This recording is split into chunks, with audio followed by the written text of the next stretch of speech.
Good to see you. All right there, Revenants. Welcome back to Code Vein in the Road to 100. Good grief, what am I even talking about? And for those of you that are fairly new, as I've been getting this question fairly recently here because a lot of people are coming into the Road to 100 later here. We're 32 stars in from where I actually started, and so the Road to 100 is 100 or 100 stars of difficulty, and that means that we complete the game 100 times on enhanced difficulty. And what we do along the way is we investigate basically every kind of interaction in the game that we can try and think of to explain to you that would be useful, or maybe you haven't seen before, or a different way of playing, so on and so forth. Except example is the double blood codes here, switching back and forth between them to recover health while at the same time removing our regeneration from the game altogether, and playing with an attack code and a regen build as well. And so kind of going back and forth. And we also look at all of the multipliers of everything and all the gifts, how they interact with each other and such. And we explain as good as possible every gift and every detail along the way of what Vane has to offer to us. So if you're new here, welcome, and thank you for your interest in the Road to 100 and everything. And everyone who's been here for a long time, big shout out to you guys, as you've been sticking with me for about a year and a half now, to see how far we get in the Road to 100. And when we finish one day, in probably another year, we'll get to 100 stars. And because we'll continually be explaining things along the way. I mean, if I got through every run in 2 hours, we would be done in 200 hours. And it would be basically the same thing over and over and over for 100 runs, and it would be, a pretty simple, basic, easy task. But the way I've chosen to go about it, I think it makes Vane accessible to anyone and everyone that wants to see Vane. And this is a good way to introduce folks to things that you can do late game or later on, or how you get creative to adjust your play style from what you've done maybe 1 or 2 or 3 times through the game already with the Zweihander and such. So yeah, anyways, that's the Road to 100, and let's get on with it here. So currently the first attack code that we'll run here is volley, and if I remember my buttons here, then we will switch to Darkseeker as our regen build. Now the cool thing here is that we can go for complete attention and Goddess' Smile at the same time, because that'll be 300 health, that'll be about 10% health every time we get focused, which will be great. And then because we're using a Hound's Veil, we'll get 10% health, so we'll get 20% health every 2 drains. And so, well, actually it'll be 10% on the first drain, 10% on the second drain, and then 10% from Goddess' Smile. So in 2 drains, we'll have 30% of our health come back, which will be about 900 health, will be about this much health that'll come back, and probably will actually recover about 50% because of how the Hound's Veils go through the enemies and such. So it's kind of important. Okay, so let's go back to our attack code. Good, and you can see that we will not get back to our full 3154, but that's okay. We should be okay enough to run it as is. So as we get along here, we will have a max fire value here of 207 if we use a fireproof tonic. But we won't really need to use that at the moment, because we will have Ice Crush in our Sunset Greatsword here, Sunset Sword, and we will be able to have just enough damage for everybody that we come up against, and we should have plenty of Ichor recovery because of Blood-Sucking Blades. Even though we are running a light veil, we will have plenty of damage overall, as well as fire resistance and such, except from that guy, because it just ran out here, which is unfortunate. But for everybody else, we will have plenty of damage. Okay, and that is good. And see, we still have pretty decent fire resist here at 126, but then we go for this guy and we are up at 187, which is really good. Flame resist, even though it only lasts for a very short amount of time. Okay, good. Oh, they're all going after Eva here. Okay, and our very, very fast Swallow Cutter there is great for knocking the enemy down because it is an overhead that slams into the ground and puts the enemies onto the ground, so it's even better. And if we go to our regen build here, you might have thought, well, you're going to be invincible to fire, so why do you need a regen build? Well, this is exactly why. Because of folks like that go for, you know, oh, and for times like this and such, where we will need access to, you know, getting a lot of health back, while at the same time, you know, not really going for kills on the enemy and such, but more or less going for health recovery.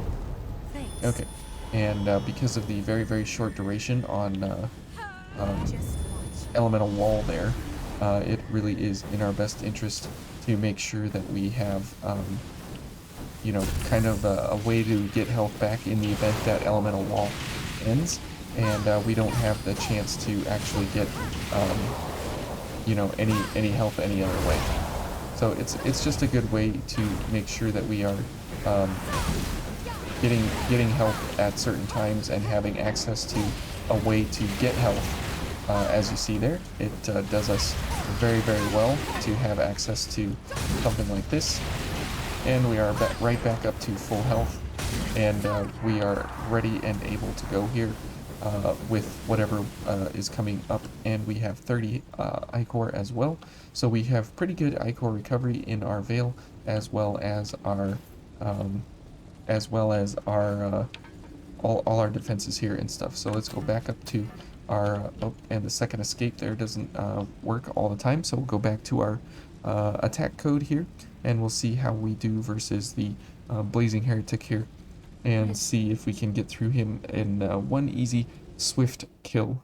There's no guarantees when you fight him, because you need an exceptionally high flame resist of roughly 220, but we'll see here how we do with our 220 or 207, and just how much flame resist we actually have access to. So here he comes.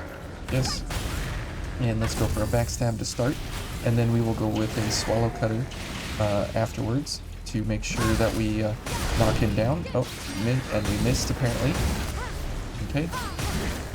Oh, and good, we are pretty much invincible there, so that's very, very good.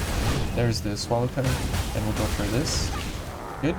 Okay, so we were able to really put out the damage quickly on him because of the double gift accelerators here coming out of Eva and myself for gift prowess, and we're able to really put out quick damage, fast damage, and very hard damage, to say the least. And since we can get some flame resist here versus folks like this, we're able to, you know, kill them basically instantly with no real problems. Okay, and that is good, and we can get all kinds of Ichor here. Okay, for exactly these two. And those two gifts together, where you knock them down and then use Legion Punisher, you do strike above their heads just a teeny little bit, which is not good. That's not what you want to be doing. You want to be hitting them, you know, directly in the face, obviously. But it's kind of a cool thing in how these two actually operate together. As you knock one down, and then you go for an ability like Legion Punisher to put them into a state where they're helpless and they have to get hit by the swings that come around you because of being knocked down by Swallow Cutter. So here, these things are usually a real pain, and it is nice that we have Ice Crush here in our weapon. So that is really nice that we can do that. Okay, and you can see that for whatever reason we must have missed these things last time or whatever, but we have all it takes is 2 hits, and for some reason, when we did 2 hits before, it did not actually do anything. Okay. Okay, and you can see that, where is this guy going? Come here. Okay, he's not going to play nice. And this fella, yep, I was gonna say, he's gonna either get lucky and kill us, or we're gonna have a really hard time with him. Okay, and now it will be important to switch to our healing code here. Just because of the fact that we need to have, you know, a little bit of defense here versus the Blazing Heretic, and hopefully we can get a, okay, okay. I was gonna say, hopefully we can get a little bit of damage here on him without too much problem. Okay, and we're good, we got focused. Okay, and let's go for a couple of launches here and get some Ichor and health back that way. Okay. Okay, he's gonna... Okay, and hopefully we can get him into a position here where we can get some charge attacks like this. Okay, and good, we got focused. So that's what I wanted. That way we can... actually get some more launches, which lead to more health, and that leads to you know, more ability here. Okay, yep, he's not going to do that, so we'll do this.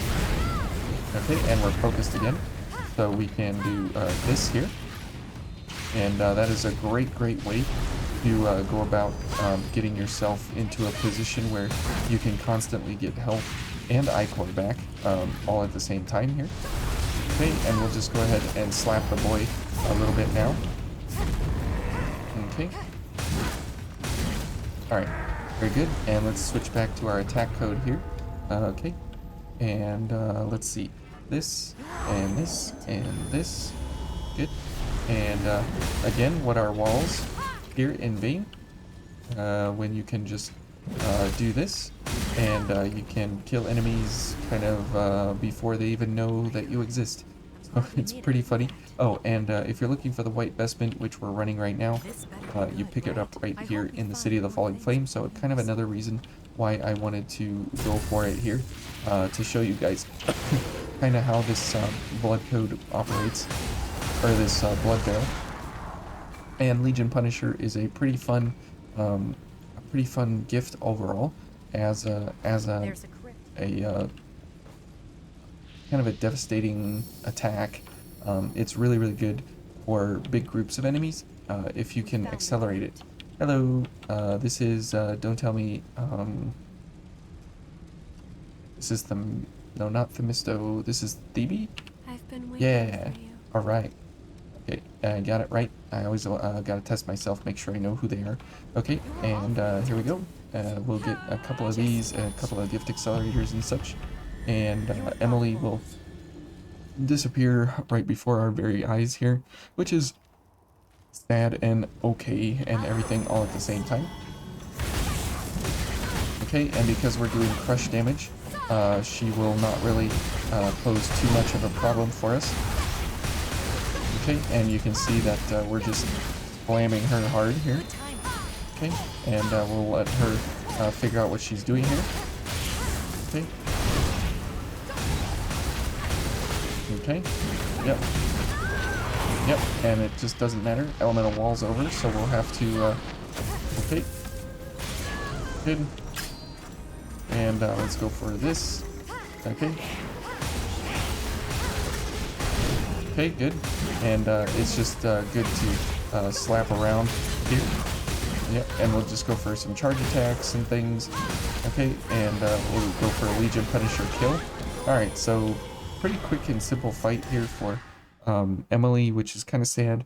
But when you are built in such a way to actually run an attack code that is meant to shred the specific enemy that's in front of you, yeah, it really is pretty unrelenting. And you saw with our health recovery in our regen build, we were able to get back basically all of our health in like 1 or 2 drain attacks. There was that one versus the last Blazing Heretic there where we did 1 drain, and we got focused, and we hit him, and that led to a huge amount of health recovery instantaneously because we got focused because of using a charge drain, but then the frame data was messed up, and so the Hound's Head went through the Blazing Heretic, and it hit him quote unquote multiple times, right? And so because of that, it added to our health recovery while at the same time it added to our focus bar being filled up because of complete attention, and so it was kind of almost a treat for us there to notice that we recovered about like 1,000 health or something like that in just a few seconds, and that is a really great way to go about doing that. Okay, and here we can just drop off. Okay, thanks Eva. And that is like super fast, just to drop into the corner there, and you drop all the way down, and you are right here, right in front. And it's only good, right, if you have a partner, because they're the only one that can pick you up, or if you're running the fall reduction and foul blood barrier, that can also get you down here. If you're solo, if you're doing like some kind of I don't know, speed run that doesn't involve speed run tactics. But yeah, that's the fastest way down, is just to run over there and drop off right into the corner. And yeah, so this ability, this set here of Swallow Cutter and Legion Punisher is a really great way to knock an enemy down, and then while they're on the ground, you run Legion Punisher, and all of your attacks will hit them if you wait just a couple of frames after they're knocked onto the ground, because while they're directly on the ground, when they hit the deck, they have iframes there, and so if you wait just a second, not a full second, but just a little bit of time, I'll show you here, as we knock this guy down, and then you run Legion Punisher, yep, like this, and then wait, and see there, as he started to move, he was live then again, and so we were able to hit him with Legion Punisher, and because you're using a two-handed sword or a hammer, you'll actually hit them while they're on the ground there. So pretty cool stuff. Definitely one of the more least used, I guess you could say, gifts, but it is really good for certain circumstances. So anyways, hopefully you guys enjoyed these 2 codes here, and again, they are Darkseeker and the Darkseeker here with these 2 these 3 actually makes for a really cool thing here, and we're at 136 or 130 out of 136 weight here, and if we go back to volley, we're at 130 out of 131.3. So really good stuff here on the weights, as well as you can start to make really good use of even builds and blood codes and equipment that really shouldn't be used in these kinds of ways. So I hope this adds some clarity to the road to 100, and as well as 2 new codes that you guys can try out, and 2 builds that go with them in tandem, so you can actually make good use of it. So we'll be here in the Crown of Sand tomorrow, and we'll see you then.